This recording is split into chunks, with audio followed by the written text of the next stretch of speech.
ഈശോയിൽ സ്നേഹമുള്ളവരെ, വിശുദ്ധ യോഹന്നാന്റെ സുവിശേഷം 1-ാം അധ്യായം 14 മുതൽ 18 വരെയുള്ള തിരുവചനങ്ങളാണ് തിരുസഭാ മാതാവ് വിചിന്തനത്തിനായി നമുക്ക് നൽകിയിരിക്കുന്നത്. വചനം മാംസമായി നമ്മുടെ ഇടയിൽ വസിച്ചു. നമ്മളെല്ലാവരും എല്ലാ ദിനങ്ങളിലും ത്രിസന്ധ്യാജപത്തോട് ചേർന്ന് ജപിക്കുന്ന ഒരു പ്രാർത്ഥനയാണ്. വചനം മാംസമായി നമ്മുടെ ഇടയിൽ വസിച്ചു. ലോകത്തിലേക്ക് ദൈവം കനിഞ്ഞിറങ്ങിയ, കരുണ കാണിച്ച മഹാവസന്തത്തെ, അവിടുത്തെ അപരിമേയമായ കാരുണ്യത്തെ അനുസ്മരിക്കുന്ന അനന്തപരിപാലനയുടെ ഒരു വചനമാണ് ഇത്. വചനം മാംസമായി നമ്മുടെ ഇടയിൽ വസിച്ചു. ദൈവം ലോകത്തോട് കാണിക്കുന്ന അപരിമേയമായ കാരുണ്യത്തെ പ്രതിദാനം ചെയ്യുമ്പോൾ വാഗ്ദാനങ്ങളിൽ വിശ്വസ്തനായിരിക്കണം നമ്മൾ ഓരോരുത്തരുമെന്ന് ദൈവം മനുഷ്യവംശത്തെ മുഴുവൻ ഓർമ്മപ്പെടുത്തുന്ന ഒരു തിരുവചനമാണിത്. വാഗ്ദാനങ്ങളിൽ വിശ്വസ്തത പാലിച്ച ഒരു ദൈവം, മരുഭൂമിയിൽ മേഘസ്തംഭത്തിലും അഗ്നിസ്തംഭത്തിലും കൂടെ വസിക്കുന്ന ദൈവം, ഇതാ മനുഷ്യരുടെ ഇടയിലേക്ക് വചന ആയി അവതരിച്ചവൻ, മാംസം ധരിച്ച് കടന്നു വരുന്ന വലിയ സത്യം. ഈ സത്യത്തിൻ്റെ മുൻപിൽ ദൈവം നമ്മളെ ഓർമ്മപ്പെടുത്തുകയാണ്. കാലാകാലങ്ങളിൽ പൂർവികരിലൂടെ, പിതാക്കന്മാരിലൂടെ ദൈവം ചൊരിഞ്ഞ വാഗ്ദാനങ്ങളുടെ പൂർത്തീകരണമായി ഈശോ ലോകത്തിന് മുൻപിൽ ആവിഷ്കരിക്കപ്പെടുന്നു, വെളിപ്പെടുത്തപ്പെടുന്നു.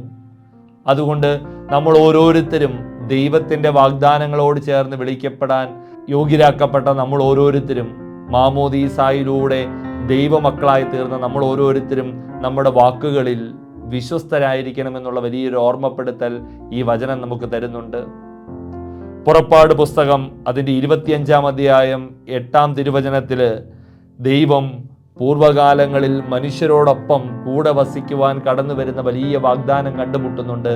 ഈ വാഗ്ദാനം പൂർത്തീകരിക്കപ്പെടുന്ന ഒരു വചനഭാഗമാണ് വിശുദ്ധ യോഹന്നാന്റെ സുവിശേഷത്തിൽ 1-ാം അധ്യായം 14-ാം തിരുവചനത്തിൽ നമ്മൾ കണ്ടുമുട്ടുന്നത്. അങ്ങനെ വാഗ്ദാനങ്ങളിൽ വിശ്വസ്തനായ ദൈവത്തിലാണ് നമ്മൾ അഭയം പ്രാപിക്കേണ്ടത്, ആശ്രയം വയ്ക്കേണ്ടത് എന്നുള്ള വലിയ സത്യം തിരുസഭാ മാതാവ് നമ്മളെ ഓർമ്മപ്പെടുത്തുകയാണ്. ഒപ്പം നമ്മളോടും ആവശ്യപ്പെടുകയാണ്, നമ്മുടെ ജീവിത പരിസരങ്ങളിൽ വിശ്വസ്തതയുടെ, ദൈവത്തിൻ്റെ വിശ്വസ്തതയുടെ വക്താക്കളായി നമ്മൾ ഓരോരുത്തരും മാറ്റപ്പെടണം. വാക്കുകളിൽ, നമ്മുടെ പ്രവൃത്തികളിൽ, നമ്മുടെ നിശ്ചയദാർഢ്യങ്ങളിൽ വിശ്വസ്തരായി നമ്മൾ വ്യാപരിക്കപ്പെടണമെന്നുള്ളതാണ് തിരുസഭാ മാതാവ് നമ്മളെ ഓർമ്മപ്പെടുത്തുന്നത്. അങ്ങനെ വിശ്വസ്തത പ്രാപിച്ച ദൈവത്തിൻ്റെ വലിയ കരുണ നമ്മൾ അനുഭവിക്കുന്ന കാലഘട്ടം, മനുഷ്യൻ രക്ഷിക്കപ്പെടുന്നത് ദൈവം കാണിച്ച ഈ വിശ്വസ്തതയുടെ പര്യായത്തിലൂടെയാണ്, ഈശോയിലൂടെയാണ്. അതുകൊണ്ട് നമുക്ക് ഓരോരുത്തരും ദൈവത്തിൽ വിശ്വസ്തരായി മാറാൻ പരിശ്രമിക്കാമെന്നുള്ള ഒരു സന്ദേശമാണ് ഈ തിരുവചനത്തിലൂടെ ആദ്യമായി നമുക്ക് നൽകുന്നത്. ഇന്നത്തെ തിരുവചനം രണ്ടാമതായി നമ്മളോട് സംവദിക്കുകയാണ്. അവൻ്റെ മഹത്വം നമ്മൾ ദർശിച്ചു. ദൈവത്തിൻ്റെ മഹത്വം നമ്മൾ ഓരോരുത്തരും തിരിച്ചറിയുന്നത് ഈശോയുടെ ജനനത്തിലൂടെയാണ്. അതുകൊണ്ടാണ് ദൈവാവിഷ്കാരത്തിൻ്റെ പൂർണ്ണതയാണ് നമ്മൾ ഈശോയുടെ ജനനത്തിലൂടെ, ഈ വെളിപ്പെടുത്തലിലൂടെ കണ്ടുമുട്ടുന്നത്. പ്രിയമുള്ളവരെ, ദൈവം നമ്മളെ അനുസ്മരിപ്പിക്കുകയാണ്. ഈശോയിലൂടെ ലോകം ദൈവത്തിൻ്റെ മഹത്വം ദർശിക്കാനിടയായി. ഇതാ ദൈവാനുഭവത്തിൻ്റെ, ദൈവാവിഷ്കാരത്തിൻ്റെ ഏറ്റവും ശ്രേഷ്ഠമായ മകുടമായ ഉദാഹരണമായി ഈശോ നമ്മുടെ മുൻപിൽ അവതരിക്കുകയാണ്.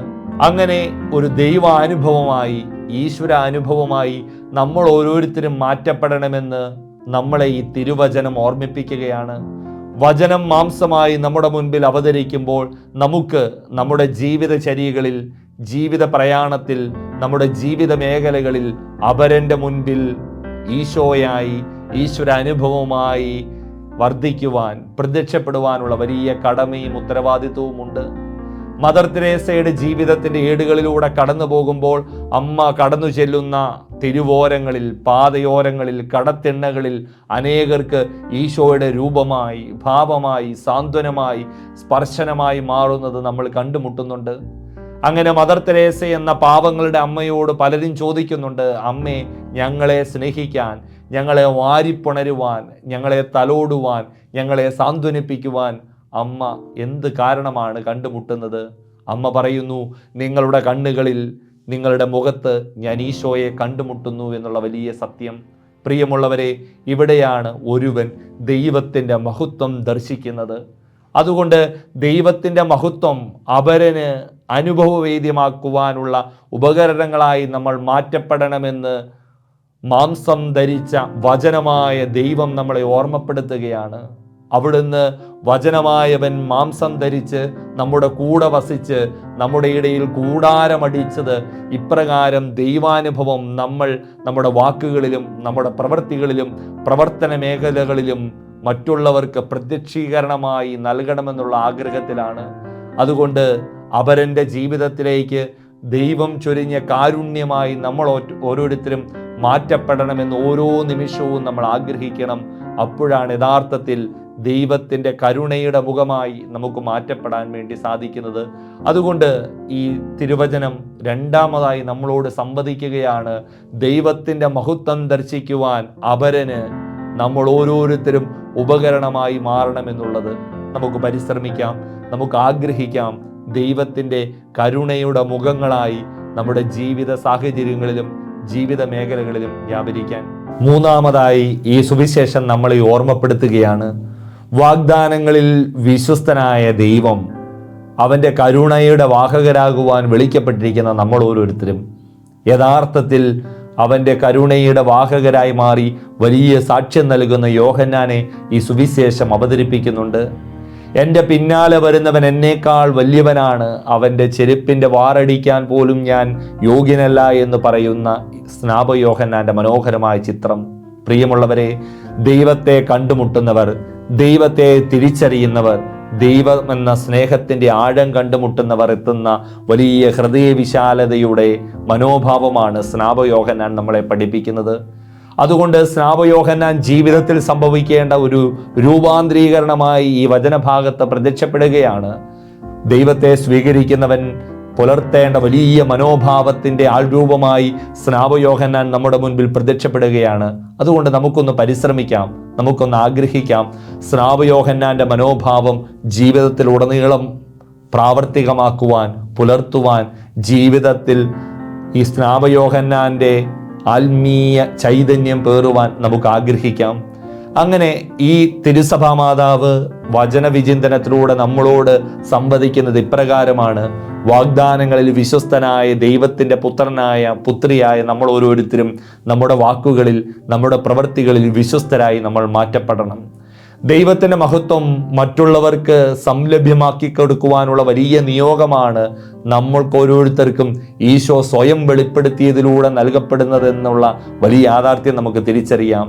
അതിലെല്ലാം ഉപരിയായി നമ്മുടെ അനുദിന ജീവിത സാഹചര്യങ്ങളിൽ സ്നാപക യോഹന്നാനെ പോലെ ഒരു മനോഭാവത്തിലേക്ക്, അവരൻ വളരണമെന്നുള്ള വലിയ മനോഭാവത്തിലേക്ക്, എൻ്റെ പിന്നാലെ വരുന്നവൻ എന്നേക്കാൾ ശ്രേഷ്ഠനാണെന്നുള്ള വലിയ മനോഭാവത്തോടെ നമ്മുടെ ജീവിത വഴികളിൽ എളിമയുടെയും സൗമ്യതയുടെയും വലിയ സന്ദേശം ഉൾക്കൊള്ളാൻ നമുക്ക് പരിശ്രമിക്കാം.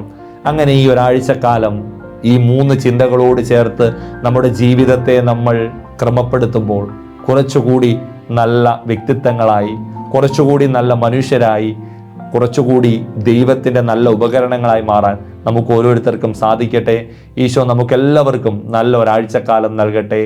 ആമേൻ.